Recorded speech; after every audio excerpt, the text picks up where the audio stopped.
Hello, everybody. My name is Zerduku, and let's talk about Evil Dead the game. Now, Evil Dead has actually been an okay game so far, but I have some suggestions to make it 10 times more better. So, if you are one of the developers of the game, take these as notes. But you guys also don't have to listen to me and so forth. I'm just a player who has some ideas.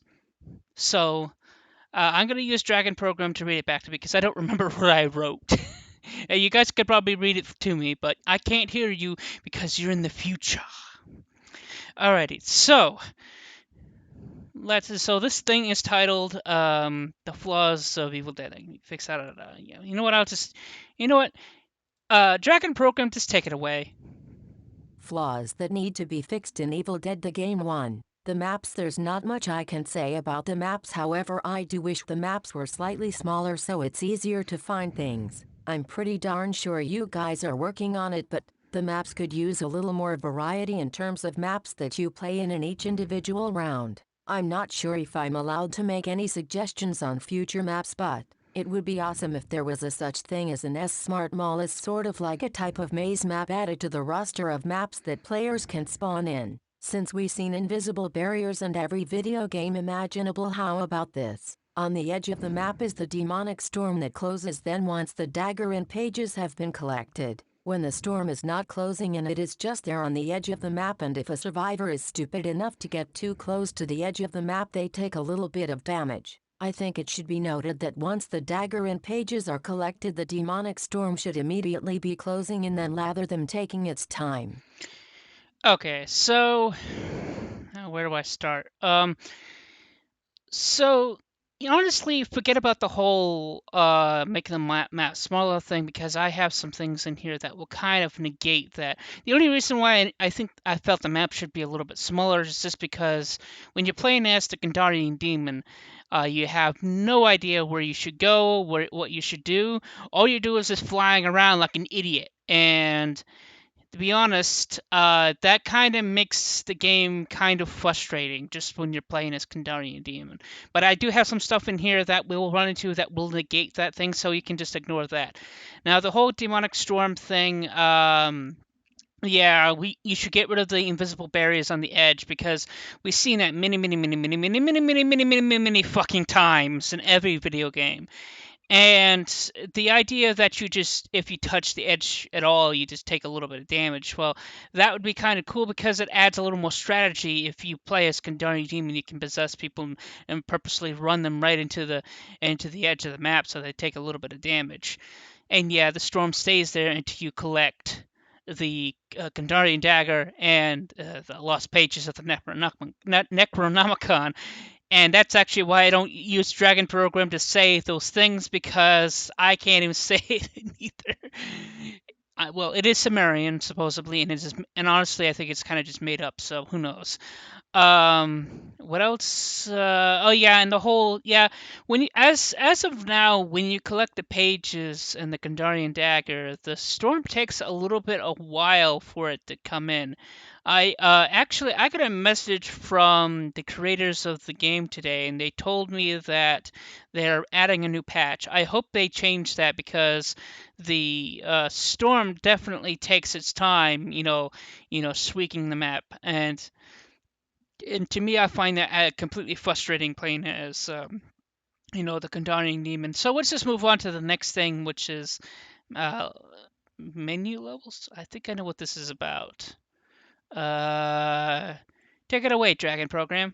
2. Menu levels. I can understand that you guys were going for a way for players to decide on how Oh they yeah. want to play their characters, however, it doesn't work out in practice because of legendary weapons. It makes it too hard for the demon and gives the survivors too much advantage. So here is what I suggest. Allow both the survivors and demon to complete every ability and skill in their collection leveling up book. You guys are probably feeling that this suggestion would be stupid because it does not give the players a reward if they max out the level of their survivors or demon, but here is what I suggest. Make it so after you max out your collection leveling up menu screen in your book that the other leveling up things shows up on the same screen and you can decide on having 3 things to start out with except for the boss. Okay, so this one I'm going to have to show you exactly what I'm talking about. Now, this is all talking about this right here. I took a screenshot of this and saved it to my Paint program. So, when you level up your Gundarian Demon, its max level is 45. And once you get to that, you can only have so many things that you can add to this here. Uh, and to me, I find it very frustrating that you cannot max out all this here. Because I think if you did, it would actually make the Kandarian Demon actually evenly matched with those who find legendary weapons. Now, like I said before, that might seem a little bit unbalanced towards the survivors, but if you do the same thing with survivors, that not only makes it balanced, it makes the game more fair.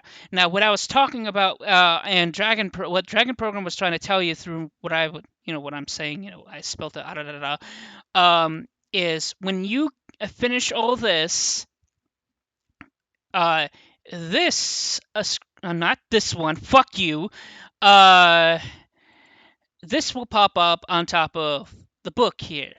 And you can decide on any of these except for the boss to start with. So you can start with, say that after you finish it, you can add you can start with, but it's like three things. So you can decide. So let's say for an example, it happened to me. I maxed out my necromancer.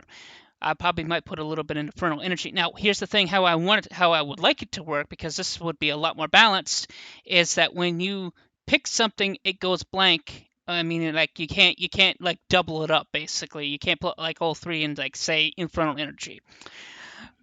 Basically, it has to be separate of everything. So it's like one of three things. Basically, I hope you guys understand what I'm talking about. So if I was, doing it, I would say I put one in Infernal Energy, one into Traps, definitely, because that would help a lot. And definitely one into, like, basic portals. That's what I would do. Yeah, I know some people would think that would be kind of stupid for the Conjuring Demon to start out with the whatever kind of portal. I can't read this. I'm sorry, my reading sucks. But yeah, this actually allows you to summon your, like, generals or whatever. Well, I think that's fine, because summoning generals anyway, and especially at the beginning of the game, will take a lot of your infernal energy. So you could probably only summon probably just one general, and if the survivors are together, they can wipe it out within less than 5 to 10 seconds if they're smart about it. Um, so it would be completely balanced. So uh, let's move on to the next thing. I don't think I need to show you anything for this one. 3. Survivors. To tell the truth, there's not really much I can say about the survivors and how they play, but the combat is a little wonky. It The way is. I think you can fix this is taking a note from The Legend of Zelda Ocarina of Time, where you can use a ability called Z-Target, where the camera will focus on the opponent that you targeted at all times until the opponent is vanquished. As for weapons, I think the only firearms I can think of the top of my head that I would like to see in this game is a sniper rifle and an AK-47. That would be If the fucking only cool. thing that should be noted here is that there's probably other melee weapons that hasn't been thought of that can be worked on, and also it should be noted that the whole Z-Target thing should also be for the demon as well as the survivors. All right. So it should be noted that in Dragon Program, you can only have it put down things that you can say. And like I said, my reading is terrible, so I had to hand type Ocarina of Time. And what you could do with that is what I'm trying to tell you is that, well, the way the game is now, there's no way for the camera to look at who you're fighting. So sometimes when you're swinging, you will either wind up missing because you can't get the camera oriented in the right direction, even though yes, you can control it. But a lot of times it's hard to hit what you're trying. It's hard to hit your target. So the one way to do that is to have it so you press a button, and the camera is automatically aimed at the opponent. So it's easier to fight. And doing this with the Gandarian Demon would be so much easier because when you possess something like, say, another player, it be very disorienting because often what happens is the screen goes black and then you're in control of the player or whatever it is you're possessing. But the problem is that the camera like shakes around a little bit and it kind of makes it so you can't really see what you're doing. So it's disorienting and it takes you like a minute to figure out where you are, what's your target, and what are you doing. So the best thing to do is when you're playing Kandarian Demon is to activate your Z target. I don't think it's going to be called that in the game. And then when you possess something, whatever it is that you put the target on is still there, so the camera's constantly facing what it is that you're fighting. So you can possess somebody after targeting another player, and that would make it so much more easier. Um, as for melee weapons, a lot of one of the things I didn't put in here is what I thought is, would it be kind of cool if you had like a pitchfork or a spear? Because that's something that's not in the game yet. I'm trying to think of other melee weapons. One time I thought it would be cool. Oh, what if you can find a samurai sword or something like that? That would be fucking awesome. But, just some ideas. I really don't know what you could add as melee weapons. I mean, the list is almost endless of what you could put. There's already a mace in it, so who knows what else there could be. But a sniper rifle, an AK-47, yeah, that'd be fucking awesome. The sniper rifle may not have been something that's in the Evil Dead movies and video games, but an AK-47 was. Matter of fact, I remember from the TV show, Ash versus Evil Dead TV show on Netflix. I forget the name of the girl that's with Pablo, but at one point she actually gets a machine gun and it looks like an AK-47 to me. And you know what? That's not in the game, so it's kind of like weird. It's not there. But moving on. Oh god, that's a lot. But yeah, this is the demon, and I had a lot to say. So go ahead, Dragon Program, say what I said. 4. Demon. As for the demon, I have a lot to say. It is an extremely difficult to play as the demon and therefore has a lot of flaws that need to be fixed. The first thing I would like to talk about is the whole leveling up thing with your in-game level screen. I understand that you want players to play Pacific demons in certain ways, but that is not fair to the player. I think you should give the player the option to decide on which thing he wants so he can decide on how he wants to play the demon. I kind of feel that there is not enough infernal energy on the maps for the demon, so I would suggest adding a little bit more. Another big complaint of mine is distinguishing places the blood traps and infernal energy. It would help if you make the traps a different color, like green for an example, rather constantly using red. By the way, there's a major glitch with the demon where if you move after the survivors have collected either the pages of the dagger, your screen goes black and you can't see where you're going. So that needs to be fixed. Since I feel that there is a big advantage against the demon, I would like to make a terrifying suggestion.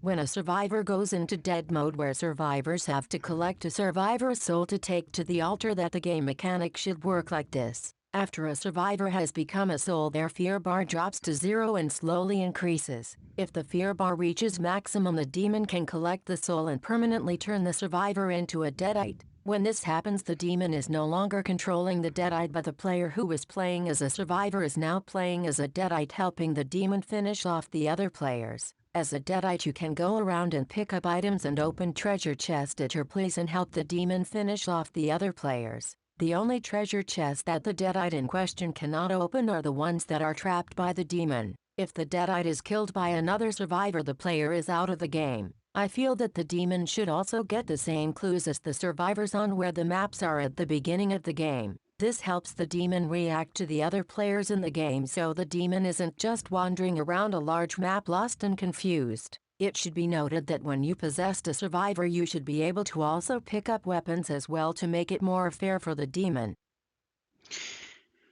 Okay. There was a lot in here. Let's talk about the glitch real quick. Well, actually, let's talk about the leveling up thingy. When I'm talking about the leveling up thingy, I'm not talking about this. I'm talking about this when you're in the game. So when you're in the game, you have this when you level up when you get enough like infernal energy. I'm not sure how that actually I'm not too sure what that's actually called when you're. I know when you're playing Survivor, it's some sort of drug-like potion that's from the TV show, Pink something. But then for the Kandarian Demon, I'm not sure what it is, but the Kandarian Demon constantly gets more levels, so you can add more to this. What I'm talking about is now when you play as a certain Kandarian demon, you can only start with certain things that you can select, which I think is really stupid. I think it should all be based on circumstances because that's what I feel like what the game was going for originally. Because that's what it because you were able to originally select whatever. Because when you play as Necromancer, you're only able to start out by upgrading your Infernal Energy. After that, you cannot upgrade your possession. You can only upgrade your basic portals or whatever. But you can also could add for the traps, and so it's a choice between those two at that point. So it goes into like different layers as you level up. But for me, that's kind of not fair in a way because it's kind of like it's limiting your choices. And I feel like it should be on basic it should be based on the player's decision on what it is they want to add to. I can understand waiting until like level 10 to order to summon the boss because summon the boss at the beginning of the game would be a little bit too OP. I can understand that. So that can stay, but everything else allowed the player to choose. All right, for the glitch though, I'm talking about this. Now, when the survivors collect either the Kandarian dagger or the pages, and you move, and you're still moving around, where it teleports you to a different location, this happens, and this is what you see. How the fuck are you supposed to continue playing the game? When this happens, I often quit, which I know there's a thing, kind of like in Dead by Daylight. If you rage quit, and I wouldn't say this is rage quitting, but if you quit in the middle of a match, you have to wait until you can play another round because you exited in the middle of a match, which is punishing the player, and I understand that. But when you have some things like this, come on, give me a fucking break. Can you at least fix this? All right. Luckily, this hasn't happened very often when I was playing, but I hope that this has been fixed, especially in the new patch, because this is perhaps the most stupidest thing that I can ever see in a video game. Alrighty, so anything else? I'm not sure if I remember anything else here to talk about.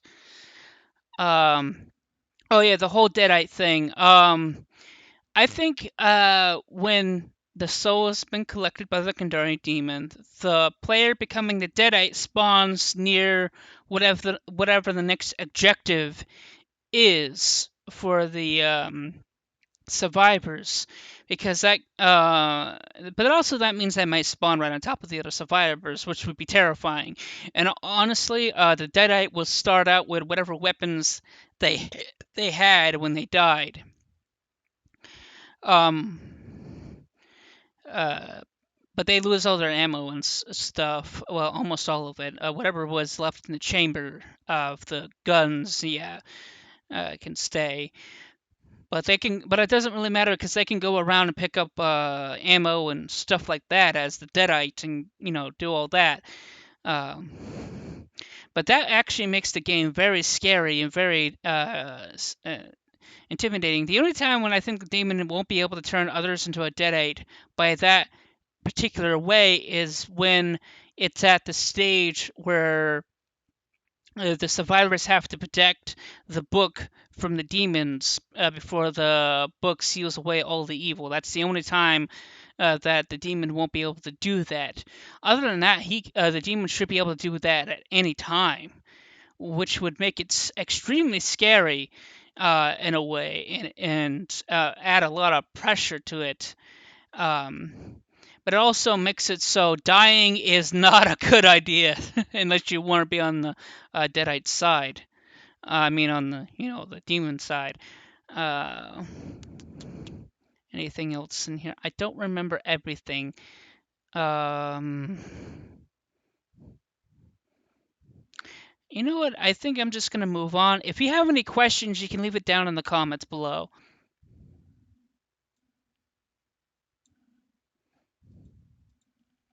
5. The car. Oh boy, where will I start with Hmm. this one? The car is in fact at this time the biggest cheat in the entire game. As a result, I hate the car. So this requires a lot of fixing, and this is what I suggest. The first thing that you could do is make it so the survivors cannot use a car without car keys that you have to find on the map. Once you use the car keys, they disappear from your inventory and you have to find another set of car keys. If you're going to make the demon able to see where the survivors are when they're using the car, then you should make it like this. When the demon possesses a car, the survivors get locked into the car and cannot get out. The only way the survivors can get out of the car by tapping a button in order to break the windows and get out before the demon uses all of its infernal energy to cause the car spontaneously explode, and any survivor within a blast range will take damage equal to the demon's current infernal energy. Okay, so this is how I want this to work is when you possess a car, you get locked in, and you have to like hit the windows with your melee weapon. And depending how good your weapon is, the faster you can break the windows. Um, as a demon, you hold the button as the car slowly catches on fire, and then boom. And whatever energy you put in to that explosion before the bar slowly goes to zero, that is the damage that is put into all survivors. It's not divided. That is the damage that everybody takes within the explosion radius. Now you might be thinking, "Oh man, that's kind of cheap." Well, honestly, the car is cheap, so so it's kind of like I don't know. But however, if you do break the windows, the thing is to run away from the car as fast as possible. And forget about the other survivors. If they do get caught up in the explosion, all you have to do is go back and heal them one by one, and that should be easy enough. Uh, but yeah, the whole car key thing, that would make the game so much harder, and make it so the players don't can't use the car all the time. I find the car to be completely cheap because they can just drive to one location and the next, forcing you as the Kandarian demon to sit there and at what their destination is and keep adding traps. You may think, oh, that makes it easy. That makes it so you can potentially win. No, I've done that many times, and it never works out because uh, no matter how many traps they set, the chances A of them running into the traps are very low. B, if they run into a trap, they just kill the monster that's summoned anyways. Um, and summon a bunch of enemies at the location doesn't really necessarily matter because they don't actually stay. You know what? That is something I forgot to mention. I think as playing as Gandarian Demon, if you summon a bunch of enemies, they stay there and they don't disappear unless they're killed. Um, I know that would be difficult to program, but that would actually make sense. But I wonder if you should put like a limit to how many people, how many enemies you can summon on the field. But that would make it a little too hard, though, is the problem with that. Hmm. I don't know about how to deal with that issue. I mean, I would have to do a lot of thinking to figure that problem out. Um, yeah. The reason why I think that should be a thing is because when you get to the part where you have to protect the Dark Ones as the demon, uh, it would be an awesome little strategy if you can just keep summoning enemies after enemies after enemies after enemy, and eventually there's a whole flood of enemies around the Dark One. So when the survivors do come, they get surrounded immediately. You might be thinking, "Oh man, that's a little bit OP." Well, it is and it's not. You can easily deal with a swarm of enemies. I've seen people do it, and even I successfully fought an entire swarm. It's not easy, but it can be done. Especially if you have legendary weapons, you can just annihilate the enemies very quickly. So it's kind of like, you know, it should balance out. Um, but yeah, I think that's all the things that can be fixed.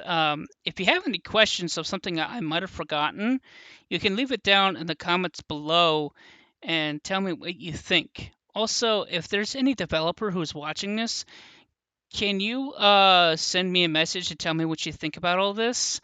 Um, because I'm curious. If you guys, if you developers say, "Oh, we can't do this because ah da da da," I would like to you guys not only give me a reason, but also think about this in general. Because what I'm trying to do here is come up with ideas to make the game A more fun, B more fair, and that's pretty much about it.